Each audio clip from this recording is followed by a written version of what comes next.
to the Woman of Dignity, the greatest woman empowerment show, informing, analyzing, educating, and defining the showcase of women of our day.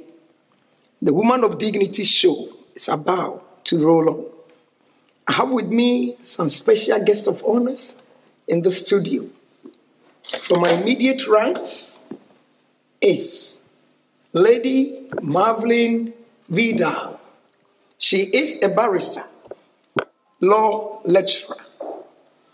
Your ladyship, you are mostly welcome. Thank you. Then, from my far right is Lady Fitnat Faisal, a teacher specializing in special education. You are mostly welcome. Thank you. Thank you. From my immediate left is Mr. Benjamin Okra. He is a youth pastor. Pastor Benjamin, you are mostly welcome. Thank you. Thank you. Then, last but not the least, on my far left is Lady Ofoni Omo Abudu, solicitor, non-practicing barrister, director, trainer in law. You are welcome. Thank you so much. Thank you. Pleased to have you here. Thank you. Now, we have a special assistant, Miss, beautiful lady, Genevieve Hansen. She's going to help us with our interactives, emails, Facebook, and Twitters. You are welcome. Thank you, Lady. Thank you. The Woman of Dignity is a remarkable woman of emergency, an excellent woman, a virtuous woman whose life permeates everything concerns her life, permeates in her life.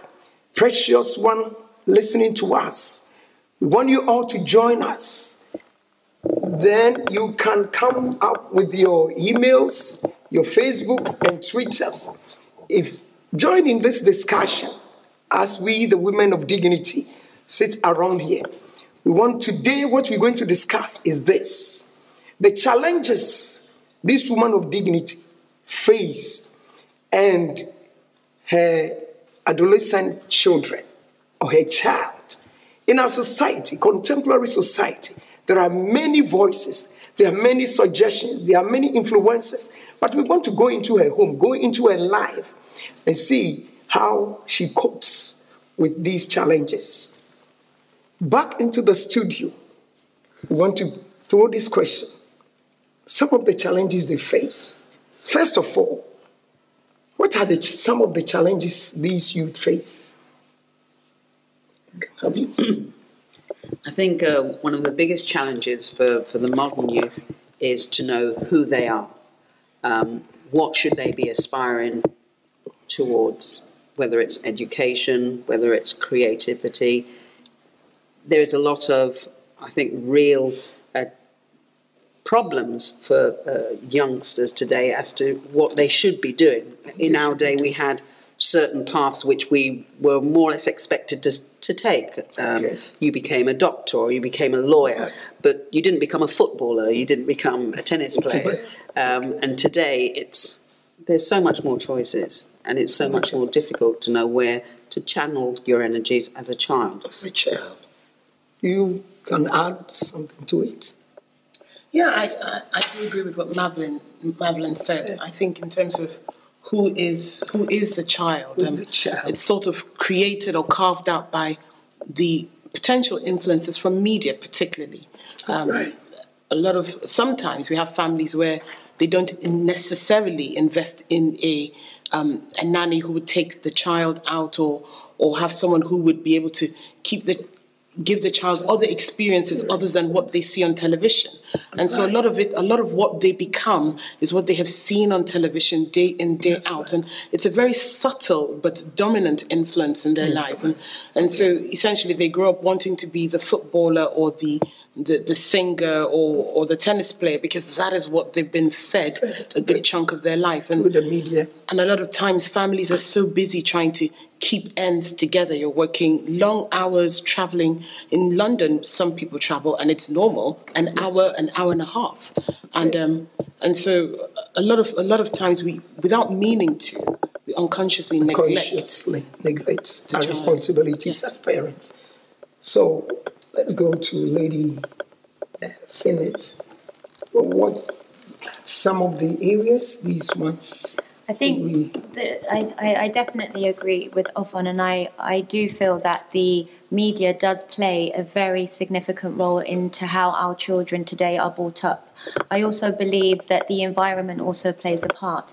You know, children may have access to media outlets such as television, Facebook, Twitter, but then also as well, it's their local community that can have an influence on how they perceive themselves. How they perceive themselves. Yeah. So I think that plays an important role. And I think, again, parents do not mean to neglect how to raise their child or children. And I do think it's societal pressures on the parent that enables them to actually pay that attention to their child. And it's also, I think, the parent allowing the child to identify with themselves, allowing them to say that, you know, look, I'm a boy, but I like to draw, or I'm a boy and I find ballet interesting, and actually parents being accepting of this. Who they are. Yeah, because I think once the parent or the parents accept the qualities of their own child, then I think it's easier perhaps for the child to stand firm in who they are in the long run. So you think if the child desires to be one thing, he should be encouraged? Yeah. I think there should be I think there should be avenues of encouragement, avenues of support, avenues of educating the child to build the confidence, or to even just to have a go, or whatever it is that they aspire to. So have a go. What about the consequences to have a go? Well, yes. Well, to have a go it is vital as a child to experience many things, and we ought to provide a safety net so they can, to use fitness expression, have a go and not be ridiculed or brought down or undermined because they're having a go at something that's not conventional. When I said that when we were growing up we weren't aspiring to be a footballer or a tennis player, I'm not dismissing the value of that. I say take a tennis racket or take a football, but at the same time you have to be able to read the contract. Yes, you have to be able to know that you're not going to be your talents are not going to be robbed. Yeah. So on the one hand, yes, it must be balanced. Balance and within the family have an outlet that you can speak to someone despite the enormous hours we now work. But depriving them? When I can take it back perhaps a few decades, as you were growing up, you had a very strong influence from the family, what they expected you to be. Yes. And then that sort of drove you. And perhaps as growing up as a child, you didn't necessarily, a lot of things would have attracted you, but then your parents would subtly have nudged you in a particular way, and then you end up in a particular career, not necessarily know how you got there.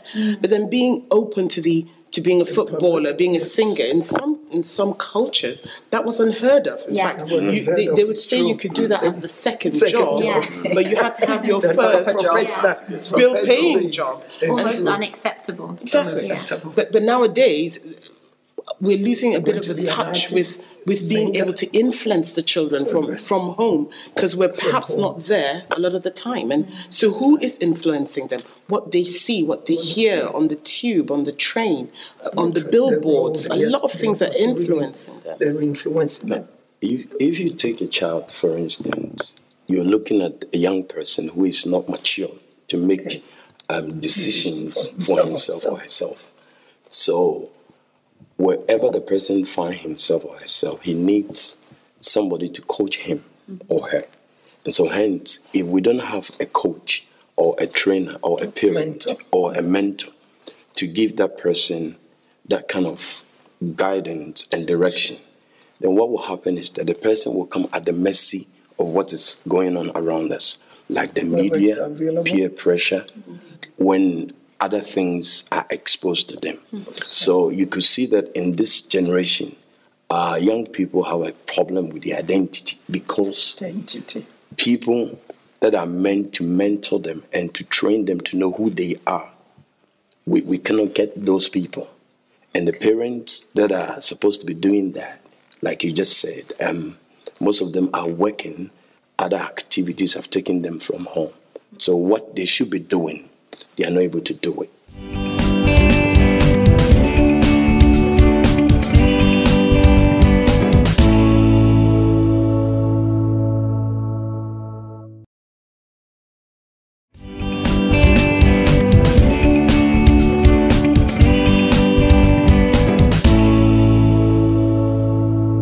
But I also believe as well that although you may have a situation or a family, and in that family dynamics you have both parents or a parent that's working, there are also as well some parents that maybe shy away from situations that may arise that help in the identification of the child. And I feel in that shyness, how is a child supposed to learn or understand where they fit in if the parent might perhaps lack knowledge or might not be aware of, how to deal with a certain situation or certain aspects of life. That's why we are here to let them know. As Ofon said, some cultures, sex is not even a conversation that is likely to be had in a family. Yes, so some cultures, as parents, if it appears, to come across that we are avoiding these topics, then yes, that's when the media or the environment actually creeps in, because the child is always going to want to know. No, that's it. And knowledge is power. They want to know. Knowledge is power. So on one hand, I think as a parent myself, I think giving the knowledge in accordance with the child's maturity and age span is very important. I don't believe in withholding anything. Came from them. In a situation where you, the parent, don't have the adequate information to train up the child or to raise up your child, how are you going to handle the changes that he or she is going through?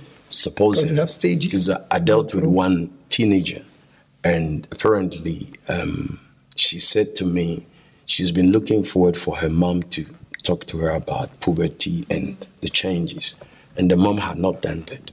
So I took time to explain things over to her. And one afternoon, I think the mom tried to say that you go stay away from guys when they make advances.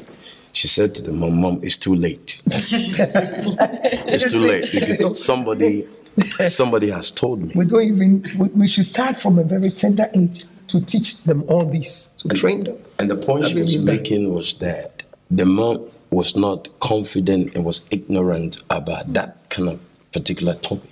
So she didn't know how to handle it. It's based from where she was raised or the environment. Yeah, I agree. The culture. But like ethnic minority, many of us, they don't talk about it at all. No. It's a taboo. Yeah, it's a taboo. So taboo to address that. But then in as much as the ethnic minority don't necessarily want to talk about it, we live in a society where it is splattered everywhere. And so if you lived in a different sort of community where, you're either brought up going to church or going to the mosque, and so it was sort of carved out, your life was pretty much very sheltered, then you can get away with not necessarily engaging with what is the government doing in schools. Of many things. But yeah, when you're in a society where the media really plays a big part in what we have in terms of this generation, then I think we need to react to that positively and take responsibility. Because it's not. It's fantastic that Ben here educated that child, but surely that education should have come from the home. And charity begins at home. It does. The parents. We are selling our children short if we don't embrace the difficult questions. And I say to my son, there is nothing you cannot tell me. That's right. There is just nothing you cannot tell me. Don't hide anything from me. Because I say there's only two people without hesitation I would take a bullet for, is child number 1 and child number 2. Everyone else, I'll think. Yeah. but they, I would, without hesitation. Do not be shy. That's good. That's very and I think you've got to have parents that. Out there. Yeah. You do have to have that proactive, tell me anything, I'm not going to judge you. Only God can judge you. Yeah. And then that gives them the confidence that rather than getting it second-hand, confidence, inaccurate information, get it from the horse's mouth, because your parents, God bless them, will not try to lead you astray. They will give you the platform. Based on the knowledge they have, the information they have, if they are not, as she mentioned, if they are not well informed in these areas, or they shying away, how do they educate them or inform them? Sometimes you have to say it starkly. If you don't, as a parent, do it, then someone will do less well-equipped, who doesn't have your best interest at heart, will get it.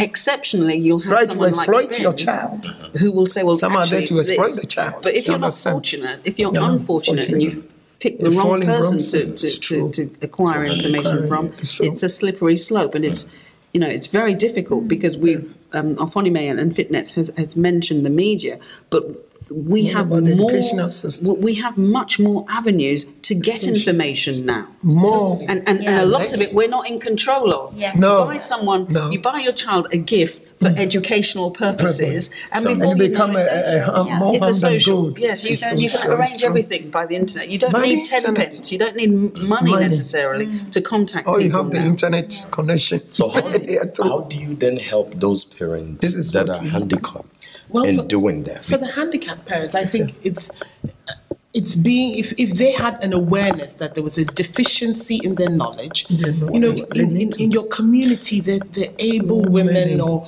families which you can tap into, and you need to have the humility to be able to acknowledge early enough, because sometimes when you ignore it, by the time you start to recognize the warning signs, it's too late. And I think it's also, as a parent, being honest with yourself and saying to yourself, well, when I was that age, what wasn't apparent to me? What didn't my parents tell me that I may have liked to have learned? And it's also being able to accept that, understand that, and be humble enough to say, well, look, I have a child or children now. Perhaps this knowledge will serve them well. Sheltering doesn't mean protection. And I think in a society like this today, it's ever moving, it's fast paced. And I think, as Afon said, if we don't get on top or with the times, we are doing a disservice to our own children. And no one else can't do it. And I mean, the school system in England is a great one. I say this being biased. However, there are issues that arise within the school systems that even us as teachers, if we may feel that we want to do more, we are restricted.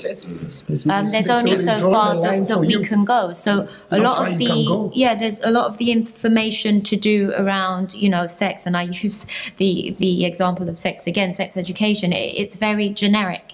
It's not something that is in depth or even where you can have a significant question and answer based discussion. It's timed, it's quick, and if you get it, you get it. If you don't, you're not going to study it again tomorrow. And that's how it's like. So that means we need a parental input. Or maybe not just even parent. I mean, family dynamics, has gone from being the mum and the dad and the children. Now you have extended families. You have stepfathers, you have stepmothers, you have sisters, you have uncles, you have pastors. These are all avenues where you can source information. So even if as a parent you are not confident enough to have that the skill or the confidence enough to discuss that with your child, perhaps you can steer them in another direction until, as and when you're ready to have that conversation.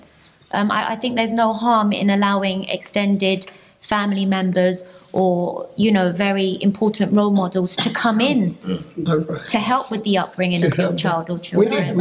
I do think the bedrock of it must come from the relationship with the child, with whichever individual has responsibility for them. Because as Madeline said earlier on, if the child has the is able to recognize that my parent is a parent, but also my friend, and can speak to that child. Because in different communities, we handle disciplining children differently. Yes. And so a child needs to understand they will be disciplined if they need to be, but they have a point of call if they need that as well. And it's a difficult balance, but every individual has to find that balance for their child, because children's development differs from community to community, from family to family, and you will have the handle on what this child can or cannot do. But then it still goes back to what attention do you pay to what's happening in your home. That's their responsibility. You bear the consequences, the price you need to pay. Like if you don't listen or do it your own way, there's a price you're going to pay.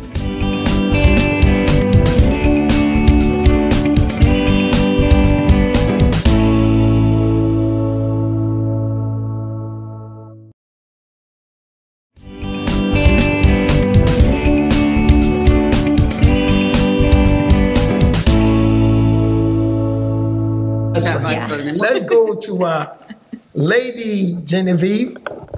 Interactives we need. Well, I can tell you that this topic is very hot, actually. Now, we're living in a society with so many issues with young people. We've had so many emails, and one of the comments is that Lady Agnes and your panelists, Ruth emailed from London, and she says that parents are screaming out for help and that they feel powerless to discipline their children. And the reason for that is that there are laws governing the bringing up of children in this society, especially in the Western organization, in the Western world. So one of the questions is that what advice can you give with regards to the fact that you can't discipline your child? A child can often say that if you hit me, I'll call the police. That's right. Another comment from Michelle commented on Facebook. Having an ethnic background also brings conflict with Western culture. Okay. And so how would the panel help with that sort of discussion? The third comment is people are just loving it and continue. They're really loving the advice. I would say, as a lawyer, I found that question quite amusing, because there is the criminal law that does back up a lot of activity that ethnic minorities may have indulged in the past by way of discipline. But on a more serious note, we do have to look at things other than raising the hand to discipline our children. Okay. It's very narrow to say, I can't beat them, therefore how can I discipline them? Beating is not the only way to discipline a child. That is true, because from a personal experience, I had an uncle who he would talk sense. He would sit for half an hour, 40 minutes, speaking to you about the consequences of what you did, your future, and how it. And honestly, just so that you would have to avoid the death talk chair, you would be as compliant as would keep you away from having to have that discussion with you. True. And bless him, he had the gift of the gab, and he would talk. But that was his way of disciplining us. And he had 5 children of his own, plus myself and my brother would go in. He had a house. He was a principal, actually. But he could just talk sense into you. But he had the patience. You have to have patience to do that. It's not an easy feat at all. A mother needs to emulate a mother or father. I think it's interesting that you say about the talk chair, because I'm definitely that person. And I think that's one thing for me that teaching has taught me. I mean, I have a younger boy who's 10, and I remember earlier on throughout his childhood when he was about like 5, between 5 and 8, and he would do something in school. Nothing that was a big problem as such. But I remember he would tell me, and then I would be like, oh my goodness. I mean, the acts, everything, the tone of voice would change, and he would just look at me like, oh my God, what have I done? But then it was enough for him to know that that reaction would actually make him think twice. It wouldn't completely omit, but it would make him think twice. And I think as long as you have a child that's able to think twice, that's good. You know, so sometimes hitting is not always the option, and sometimes talking can be. Because, I mean, I 45 minutes talking myself is a long time for me, but I use the tactic. But yeah, so I think different varieties and different methods. But you mentioned about discipline. Some parents mistakenly turn discipline into abuse. That is true. Yes. That is true. But it is, as you They don't. Into hate and all that. Yes, You put I had a lot of hey-hos. That's it. When you do I'm sure collectively, we sit on this panel. Yes. Our own individual experiences of discipline perhaps would have involved some implements or some other thing. You know, something being chucked at you. You know, Obviously. More than one occasion. Yes, it was, I think, a point of honour with my dad that he didn't beat us. But discipline is very important because we do have to set boundaries for children. And I do. I travel on public transport. I'm sure we all travel on public transport, and there's a variety of discipline on display in terms of children. And my mother always said, because you love a child doesn't mean they can just run riot. Don't spoil the road and spoil the child. You know, and so I think this culture, we now have I think we have the culture of the child where the child can't do any wrong, and they can. But which is wrong. It is wrong. Part of the role. But the thing is, government, there's been a lot of just about restrictions and where is the way discipline very children. so. Raise your hand at a child. Oh, it's an abuse. I'm a personal firm believer of the fivefold ministry. I'm talking about my hand. Give me the hand. That's up to minister that onto some child. I think if you set boundaries, I believe in the boundaries. I think if you teach them and you expose them to those kind of boundaries very early in life, you help them to form that kind of basis in their life. Which and helps them. We're talking about this child likes football. Okay, because we have done such and such, we are not going to play football for a couple of days or a couple of weeks. Precisely. And that's a boundary, and that's a relevant boundary. You don't have to raise your hand. You don't have to raise your hand. You set a boundary for the You child. haven't done your homework. You've been giving me cheek. That's right. Let's see how happy you'll be sitting in your bedroom. That's the boundary we set for the child. I'm going to play devil's advocate. Okay, although I firmly believe in discipline, and I firmly believe in the five ministries of my hand, and I firmly believe in also taking away take things away from them. They love, they have passion for. The one thing, though, that I would make, well, for me, I wouldn't do, is if we take your example, you know, you have a child that's very good at football, enjoys football, is very committed and very loyal and takes football very seriously, and they have done something wrong. I wouldn't actually take away that weekend or day from football. Why? Because I believe that in that commitment, that loyalty and that responsibility that they are taking to play football is one that will serve them well when they're older, whether if it comes to employment or whether if it comes to when they start something, they're going to finish it. So I think that that's a skill, and I think that's a learning tool, and it carves out how... What boundary will you set in place of that? I would take maybe a gadget that I know that, you know, they love just as much as football.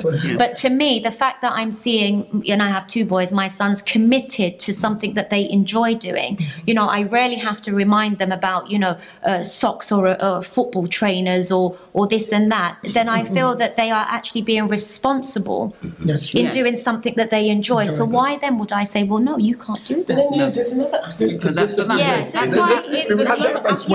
a valid point, because you're trying to balance the discipline with actually their development. And you're saying if you take away the football, which is a bit of a good development that you can see, great discussion. It could have adverse effects, than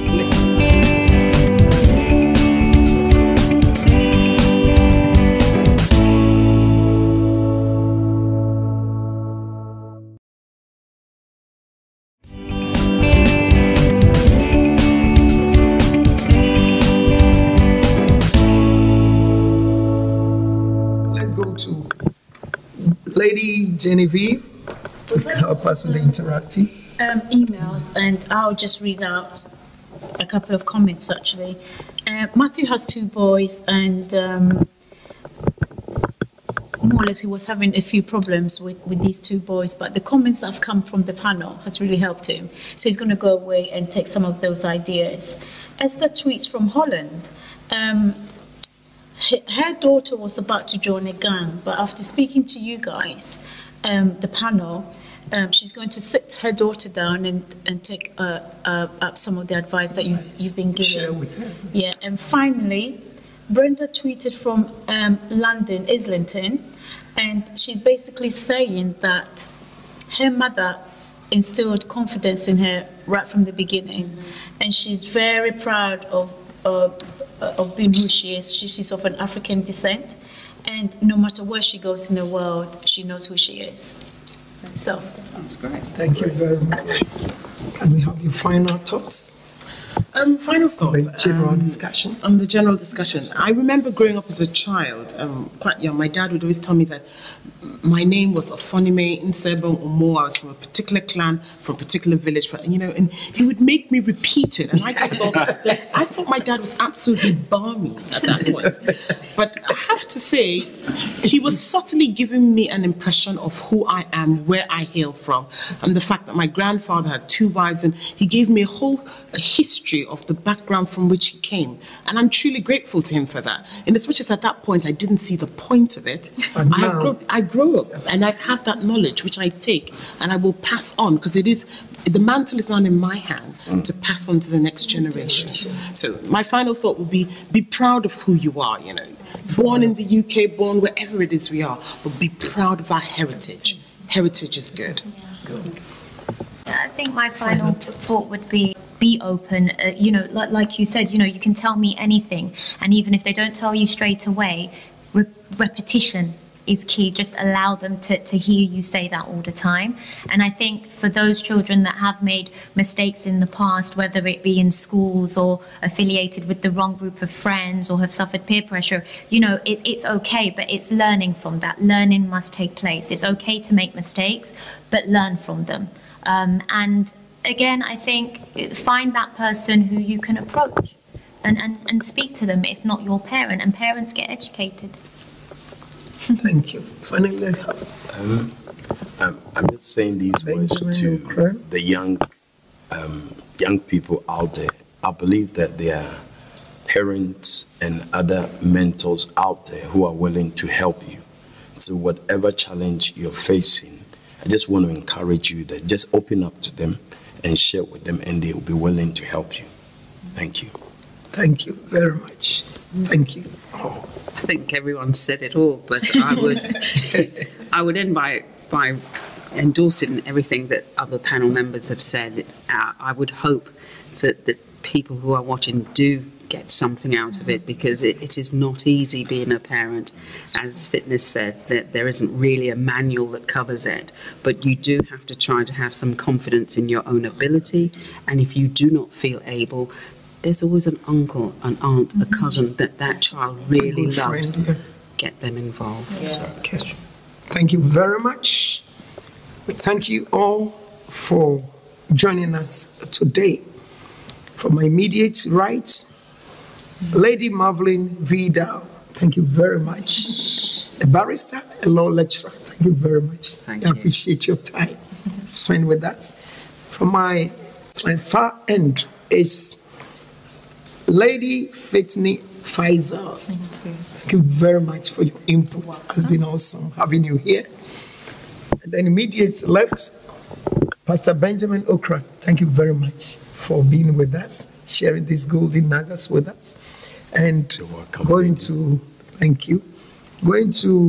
my dear Lady Ofumi Omo Abudu, solicitor, non-practicing barrister. Thank you very much. Absolutely welcome. Really educate us. We are so proud to have you on. Our Lady Genevieve, thank you for the good work and hard work. Thank you for being our precious one out there who have sent in your emails, Twitters. We're going to bring more youth topics in the near future. So keep on tuned to this Women of Dignity. We're going to bring more because we know that is the problem with our society now, youth problem. Questions and things bothering your mind, the struggles and the challenges you face, we're going to bring from different angles to help you. So have confidence and stay put. And stay tuned watching Woman of Dignity. We want to spend special time to thank our precious audience who have been sending your emails, etc. We do appreciate that for joining in with this discussion. Precious one, today we have such dynamic men and women of God, women on this panel, members of this panel. Very, very educative. They bless us today, sharing with us. And you out there, as a parent, I know you have learned so much how to instill the identity in your daughter or your son, how to make them to understand who they are, where they're coming from, the future. Also, you're building the future into them. What you have known. If you are suffering out there, we encourage you to sort from different units in the community, from friends, from brothers, etc. People you know who have the ability and have the skill to take you to those places to help your child and raise me. And the youth also, we are here to help. Any challenges you're going through, seek for help from your parents first. From your parents. As parents, build in the confidence, sit down with them. Let them trust you. Let them trust you. And also, each and everyone who have been watching, I want you to know we are there for you. And your children are going to be raised. If you listen to this, if you watch this, and you take the advice, it will be so helpful unto you. Thank you very much for spending time watching Woman of Dignity. Thank you.